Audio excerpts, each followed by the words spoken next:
Medyo nabalam yung pagsasalita ko eh. Kasi inaayos ko muna yung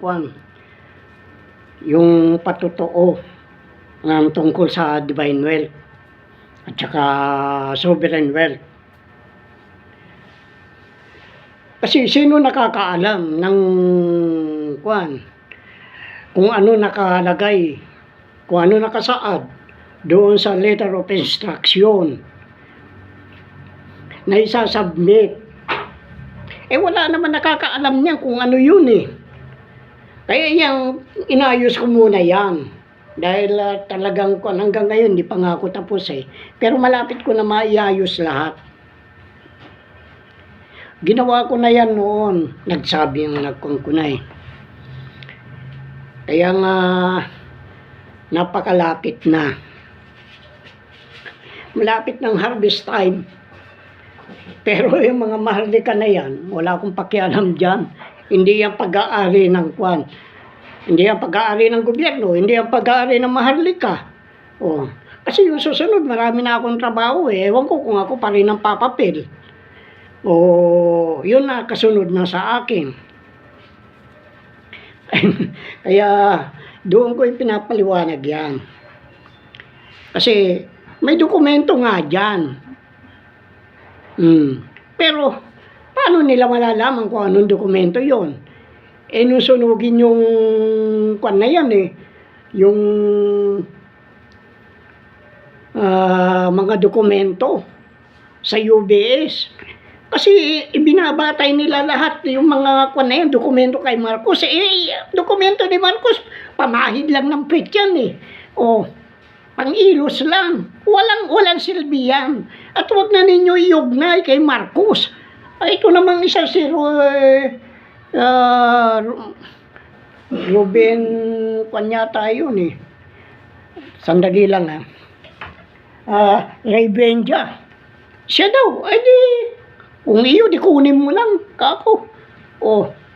Siya daw ang may ng divine law. Aba, pati Diyos ginagamit nila, pati divine law ginagamit na nila na para manlinlang ng tao, para may ugnay lang kay Marcos. At pilit nilang iniuugnay yan sa putang inang Marcos na yan. Wala naman yan eh. Yan nga ang naging sagabal sa pag-unlad ng bayan. Talagang wala na. Tapos na. Kasi yan ang sinasabi ko. Yung na yan, mahigit na 200 na membro ng COP28 pumirma na ipipis out na yung fossil fuel na yan. Ano ngayon ang negosyo ng mga Marcos? Wala na. Kaya yan, hahabulin ko pa rin yung mga pera na yan. Kung saan nila pinagdadala. Dahil yan, ipinuhunan nila katulad kay Rason. Hindi no, ano ba si Rason? Ano ba si Pangilinan? Ano ba si yung mga Henry C, si Gokongwei, si mga abusit, abutis. Yan sina Lusutan. Lahat yan. Mga dami lang yan. Tapos ito si Ang, dating empleyado lang yan, maski na si Pangilinan, dating empleyado lang yan. Mahirap na tao, kaya lang nakapag-aral, medyo may talino, aminin natin. Pero wala silang pag-aari na malaki.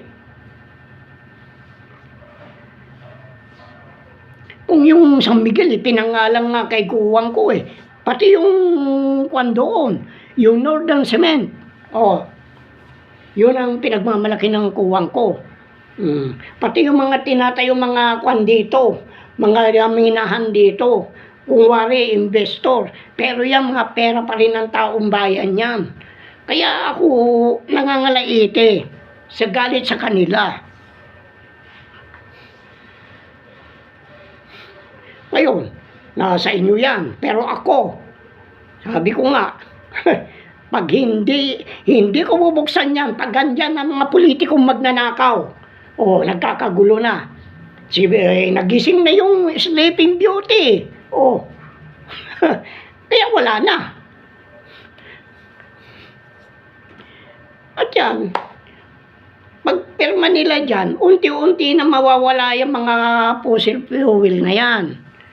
Lalabas na yung deuterium, pero hindi aabot ng 6 na taon. Yung ang tansya nila, 6 na taon pa mula sa 2024 Hindi na aabot yan, mga 2 taon lang yan, baka wala pa nga Iaayos lang yan, mga tubo-tubo na yan Dahil yan, may sikreto yan. Yung deuterium na yan. Kung hindi ninyo alam ang sikreto niyan, walang lalabas yan kahit anong gawin nyo. Sabi ko nga, mas kilala ako sa ibang bansa kaysa dito. Yung mga namumuno, yung mga minister, pangulo, o yung mga minister of energy, kilala ako. Dito hindi. Ano sa akin kung hindi ako kilala dito? Ang mahalaga sa akin, may kung pa na yan. Kaya ang gusto ko lang mangyari, tanggalin ang religion, tanggalin ang mga politiko. Dahil yan, lahat ng mga magnanakaw. Pati yung executive at saka judiciary system, tanggalin yan. Pagkatapos itong lukulukong Padilla na ito pumapapil na naman. Wala naman ang alam, bobo ka, gago, putang ina mo, gonggong ka. Anong malay mo? Putang ina, para ka lang parot, para kang mayna, yung ibon na mayna. Kung ano yung tinuro sa kanya, yun lang ang alam niyang sabihin. Wag mo sabihin hindi totoo ang sinasabi ko, putang ina mong Padilla ka. Pagkatapos magkakaroon ng extension, katagal pa ng 3 taon pa, pagkatapos sasabi gusto na ninyo, kwan na lahat. I-ready na naman ninyo, mga magnanakaw. Huli na kayo, wala na. Dahil yung sinasabi ko, hindi masunod ang gusto ko, walang bubuksan yan. Anong ginawa ni Jokno? Yung 500 pesos, ginawa ng coin, pagkatapos sasabihin, cryptocurrency. Plated lang yan gold-plated lang yan. Subukan ninyong kutkutin yan. Mababakbak yan. Ang loob niyang bakal. Kung yung piso nga ginaya din nila ano ba nangyari sa piso? Maski na yung 5 piso na yan. Kung yan, plated lang ng silver yan.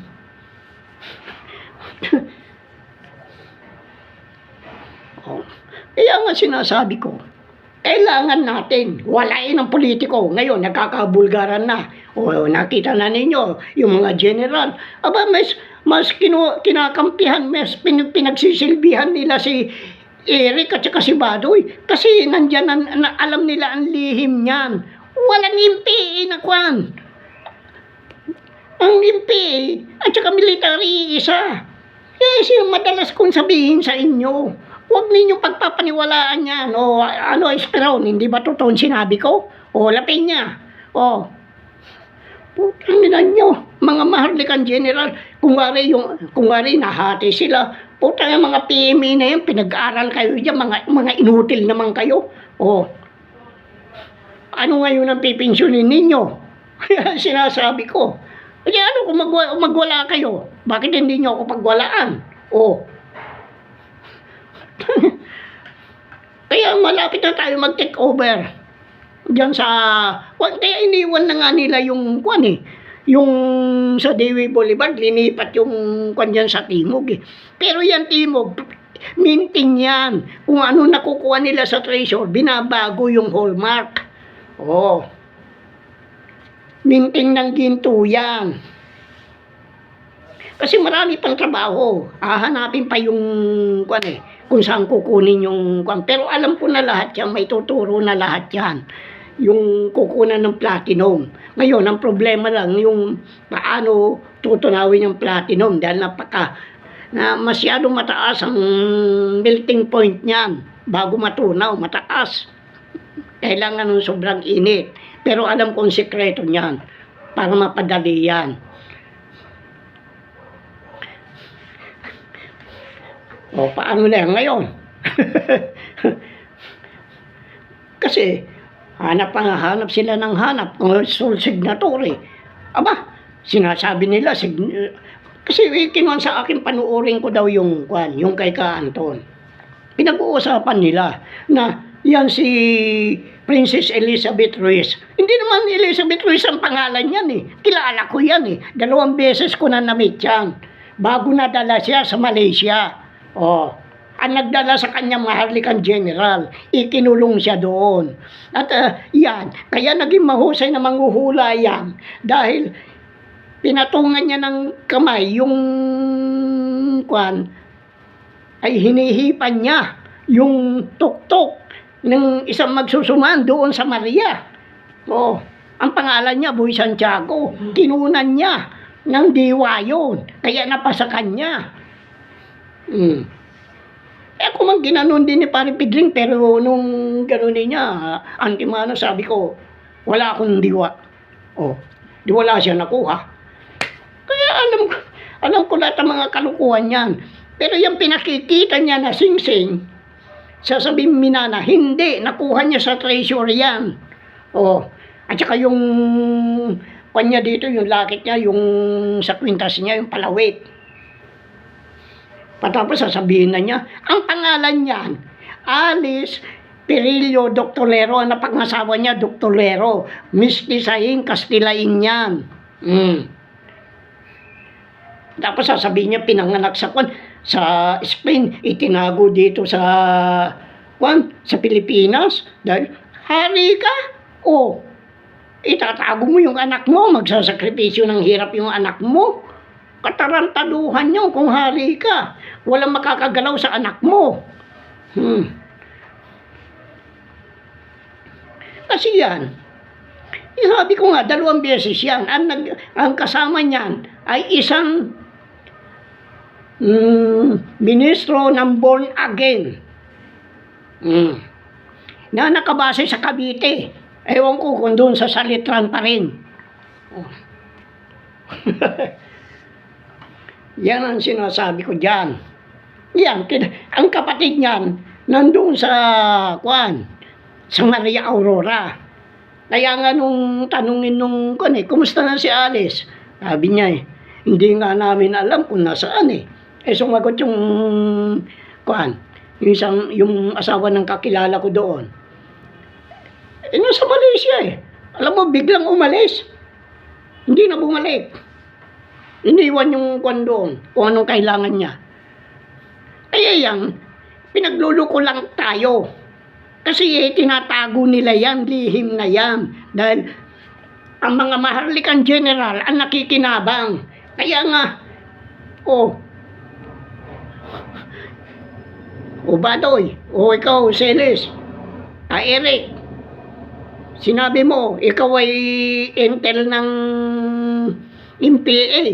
Di alam mo lihim. Kaya nga sinasabi ko, kaya nga si Father Balwig kumalas eh.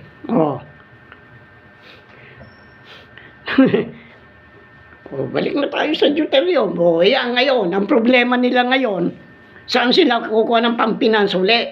Mga yan, dyan papasok yung Gisara. Yung Gisara, yan ang sovereign wealth. Yung Gisara, yan ang gagamitin yung iba para sa kanyan, sa mga iba't ibang bansa.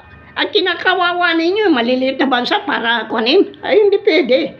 Kaya nga sabi ko, pag binigay nila yung sa akin, yung parte ko, lahat yung fiat money na, kaya nagbabagsakan na, alam na mga bangko yan, alam nila yan. Hindi yun sasabihin na pag alam nilang galing sa masama hindi yan. Alam nila magiging fiat money lahat yan. Yung mga fiat money na yan, magiging lang yan.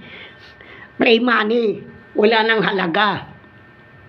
Yan ang katotohanan dyan na dapat ninyong malaman.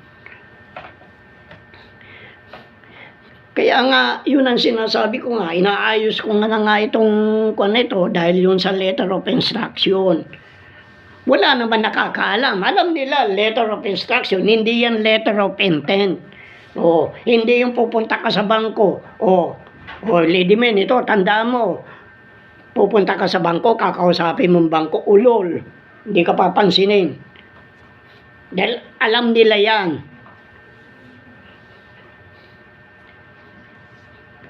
Pero yan, lalapit sila. Ayaw lang ko nito. Kasi dito mga putang mga general na ito Yan ang numero 1 nakikinabang Gaya ng 150 trillion na inimprenta. Dito, sino nakinabang? China, Amerika. Patapos ito mga general. Gaya nung saraduhan ko yan, nag-COVID na yan. Kinuhan dito yung XDR. May nakinabang ba? Pagkatapos kung wari itong si Sara na ito, ay gaga, putang ina ka. Iyo di puta ka. Iha di puta ka. Anong malay mo dito? Kayo lang naman ang kumikita, yung mga mahirap. Hindi ninyo binibigyan. Bigyan nga ninyo. Yung ang sabi ko, na parang mumulang ang nayuhulog, yung ayuda. Sa isang magkano, sino lang ang bibigyan nila? Kung sino nasa kusina, yun lang ang maabutan. Yung iba, yung mga nasa bundok, naghihirap yan. Kaya nga sabi ko, walain natin mga politika dahil yan magnanakaw, hindi ba tambalusulos? At saka yan, sasabihin na ninyo na permahan na ang budget. Wala pang pinirmahan, hindi pa naratify yan. Sabihin ko sa inyo totoo, ganyan ang nangyari noong 2018, nung saraduhan ko. Nung July 28. Kaya yung sinaraduhan niya, nabisit lang ako. Pag ako nabisit, talagang ibang takbo ng utak ko. Sabihin ko sa inyo totoo. Kaya yan sasabihin ninyo na perma na hindi pa napipermahan. Dahil alam nila walang budget. Kaya nga yung 500 na ginawa na nilang coin. Pagkatapos sasabihin para palusot na putang inang joke na yan. Ang palusot niya cryptocurrency. Katarantaduhan yan. Plated. Plated gold. Plated lang yan. Hindi totoong gold yan. Ngayon pag binakbak mo, yan ang tinatawag na tubog sa ginto. Kung tubog sa ginto, peke. Yan, walang halaga yan. Dahil nabubulgar na sila Natatakot na sila na mangyayari na yan, fiat money, na mababaliwala. Kaya lahat ng pera niyan na nakabatay sa petrodollar, wala na yan. Ngayon, yun naman ang palalabasin, tubog sa ginto. Baka mamaya pininturahan pa yun. Kaya nga sabi ko, ultimo piso nga. Tignan mo, namamagnet. May mga piso namamagnet. Kaya, ang gawa nila, nag-iipon na lang sila dahil mas mahal ang bakal. Ipunin mo yung mamiso na namamagnet. Ibenta mo. Mas malaki pang kikitain mo. Hindi ka pa magbibilang ng mamiso. Yan sinasabi ko sa inyo. Talagang lahat ng katarantaduhan ng gobyerno na ito, basta may lusot nila. Basta wag lang silang malantad. Linalantad ko. Kaya maraming galit sa akin dyan ng mga politiko na yan, pero wala naman sila. Mga general na yan, mga inutil yan.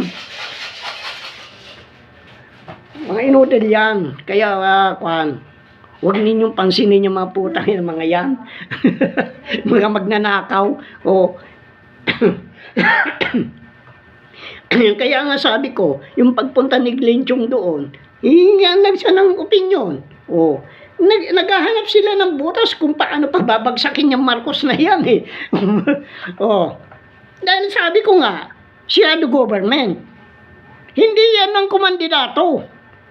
Sino ba naglalantad yan? Wala. Ako lang. Kaya nagkaroon ng shadow diplomacy. Kung siya do diplomacy, binaliwala na niya yung constitution natin, yung 1987. Kaya pala, pinagkukuhanan nila lahat ng lupa, pati yung Lamesa Dam, pinagkukuha ng mga putang ina magnanakaw na Marcos, magnanakaw na yung, pati yung si Villanueva, yung Jesus is Lord, nandoon na, pati yung kwan ng istasyon ng kwan dyan, Metro Rail, nandoon na rin yung iba. Tapos sasabihin na, pagkatapos itong mga driver na yan, jeep, gusto face out yung mga jeep. Wala naman kayo maibigay na, kwan. Kung i-face out nyo, dibili mo yung jeep. Ganun yun.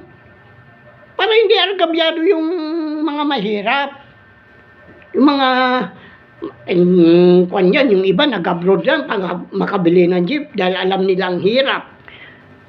Kung paano yung mamasukan sa ibang bansa, iniiwan mong pamilya mo kung minsan nadidisgrasya na lang. Nagsasakripisyong pamilya. Para pag-uwi niya dito, bibili ng jeep, pampasada niya. Pero anong ginagawa nyo? Putang inang tsuwa na yan. Yung Jimmy Chua na yan.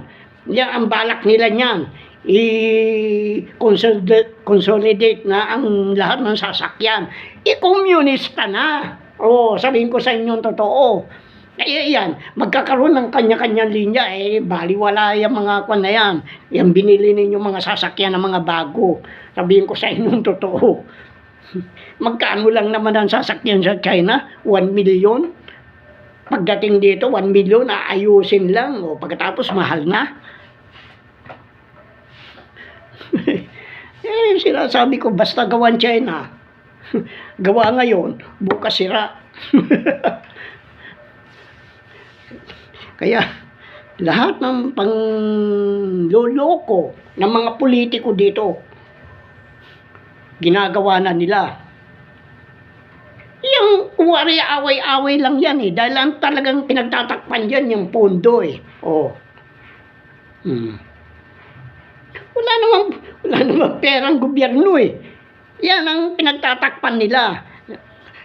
Buong akala ng mga putang ng mga politiko na yan, kay Marcos yung kayamanan na yan. Naka2 taon na. Ano pa? Kaya wala. Nga. Ang labas. Sinasabi ko na nga mga animal na yan Mga animal sa koral. Mga napalibutan, palibasa mga alipin. Yan sinasabi ko na alipin tayo ng China, alipin ng Amerika. Naghati na kung wari itong mga general na ito para wag lang malantad ang kanilang katarantaduan. Maaari ba yan? Nandito ako. Kaya nga, ang kinuha noon kaya nga pinatay si Crisologo. Matagal mo sa loob ng simbahan, pinapatay pa? Bakit? Bakit siya pinapatay? Dahil nakilala niya ako Nagtatrabaho ako sa Philippine Tobacco noon. May pasok ako doon. Ngayon, kinausap nga niya ako Dahil ako talagang tumbok niya Hindi naman kwan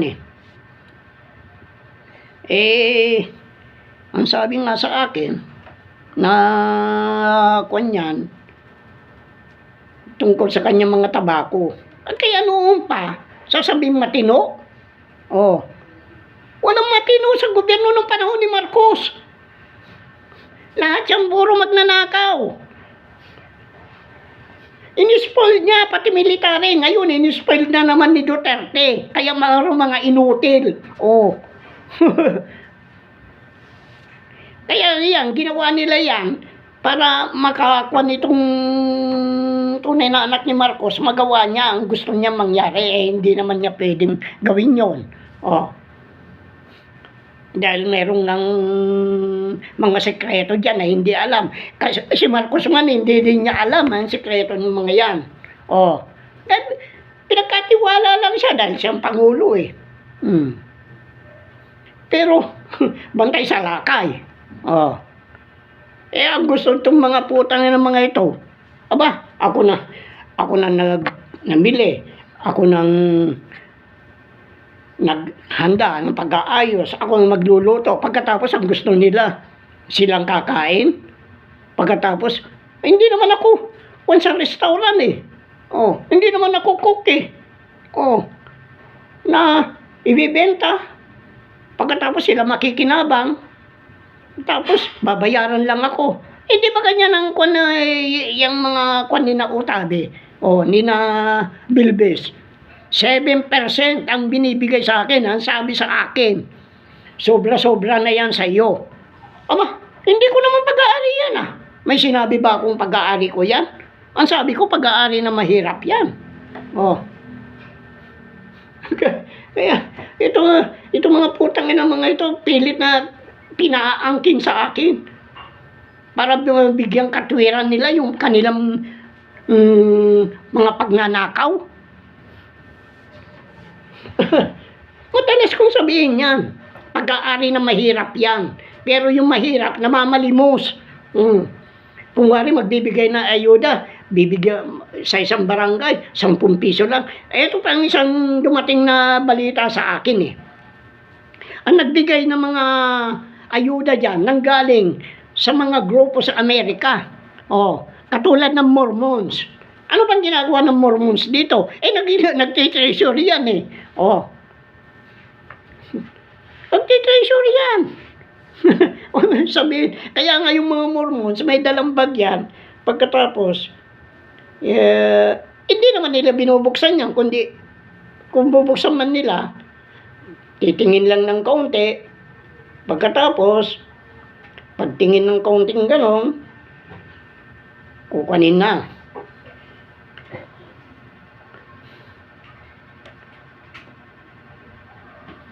Kaya yan ang kinukuhan ko sa kanila eh.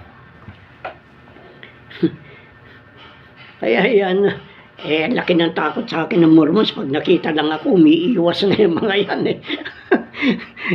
Dahil kilala nila ako. Ang tawag nga sa akin niya, Mrs. eh. Bakit ako Mrs.? Hindi ako Mrs. Hindi ako tinapon ng magulang ko. Hindi ako pinaanod. Kaya wala na. Tuloy-tuloy na yan. Kaya nga natuwa ako eh. Mantakin mo, pumirma na yung mga kwan. 200. Ang problema lang nila ngayon, yung ang sinasabi ko, ang problema lang nila ngayon, yung magiging puhunan. Dahil nangako yung Paris Agreement na 100 billion taon-taon.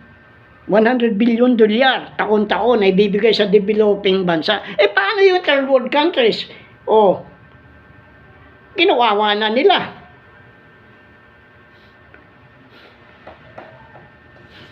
Kasi silang higit na naapektuhan. Kaya sila higit na kailangan tulungan. Yung mga mahirap dito, higit na kailangan tulungan. Hindi lahat yan ay mabibiyayaan. Yan ang sinasabi ko. Yan ay para sa mahirap. Kaya nga pag nakuha ko, fiat money yan. Di pantay-pantay na. Walang mayaman, pare-parehas mahirap na. Ang mangyayari niyan, tutulungan yung mahirap, iaangat. Kaya yung nasa taas ay bababa na. Yung pagbaba nila, yung pagkakuha ko ng party ko. Pag nakuha ko yung party ko, di fiat money nila, walang silbi na yung mga pera nila. Yung pera naman ang nasa akin ang kwan. Yan ang igagalaw na.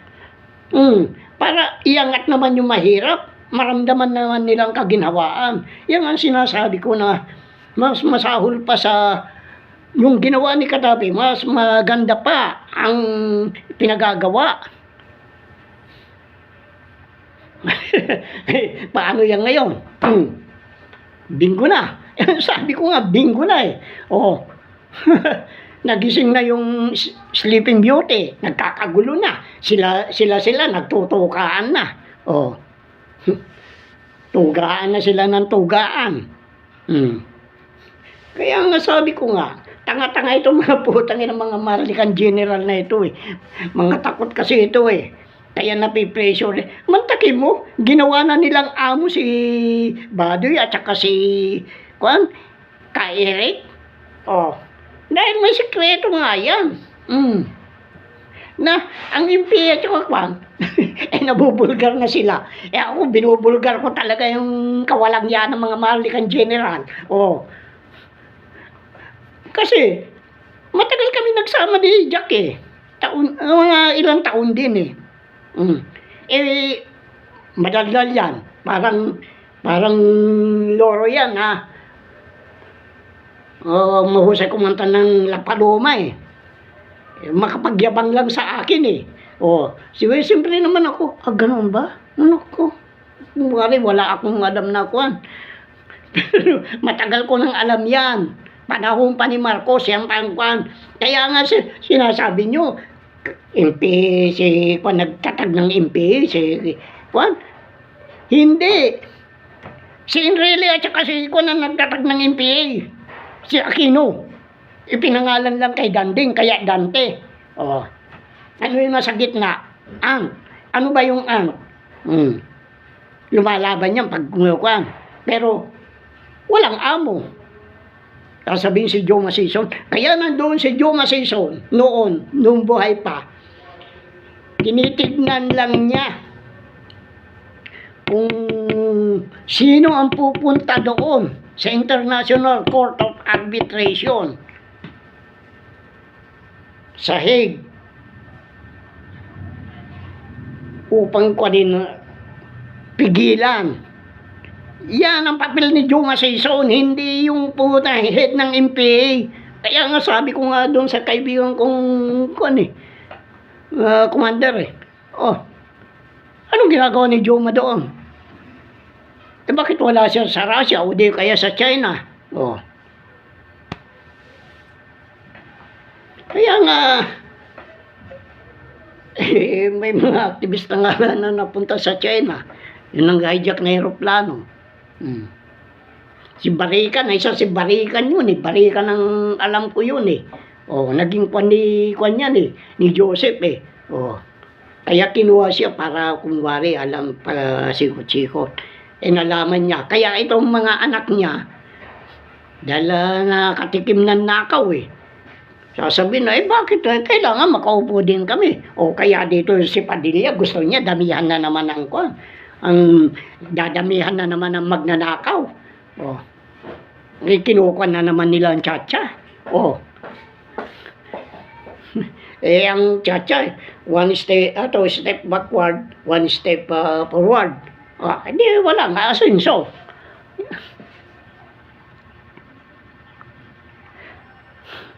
Kaya sinasabi ko na lang, bingo na. Paalisin natin yung mga politiko. Bubuksan kagad yan. Ginagawa ko na eh. Inaayos ko na. Ang letter of instruction. Hindi lang ako nag-aayos noon dahil lang nahirap eh. Baka magkaroon ng leakage eh. Kaya ngayon ko lang inayos. Kaya wala na. Tapos na eh. Ano pa? Baka nga kasi lumalapit na sila dito eh. Lumalapit na sila. Kaya wala na. Gumagawa na rin sila ng dahilan para maganda exit nila eh. Katulad ng China. Bankrupt na talaga yan. Halos lahat ng bansa bankrupt na. Dito sa buong mundo. Sabi ko nga, nainis lang ako eh. Kaya ako napilitan eh. Madali akong mapikon eh. Dahil ang tagal ko nagtago, ang tagal ko ng hirap. Kaya nga, yung gaya na sinasabi ko nga kay Simpson, ay si Crisologo. Dahil kanyan, nakilala niya ako, talagang pinag-aralan niya ako eh. Siguro, hinulaan. Ngayon, anong sabi niya? Bakit siya pinapatay ni Marcos? Sabihin ko sa iyo. Ang salita niya, Hindi ko kailangan ng pera ni Marcos. Na-insulto si Marcos. Oh, pinalamig muna. Nung medyo tiwala na, isang putok lang sa ulo. Ginawa nung tarantado na yon. Kaya hindi nila ginagalang. Yung mga Marcos na hindi yan ginagalang ang kwan. Ang tingin nila sa sarili nila, sila ang Diyos, sila ang kwan. Putang ina mga yan. Ngayon, ano na nangyayari sa kanya? Wala na. Sige na. Lumampas na.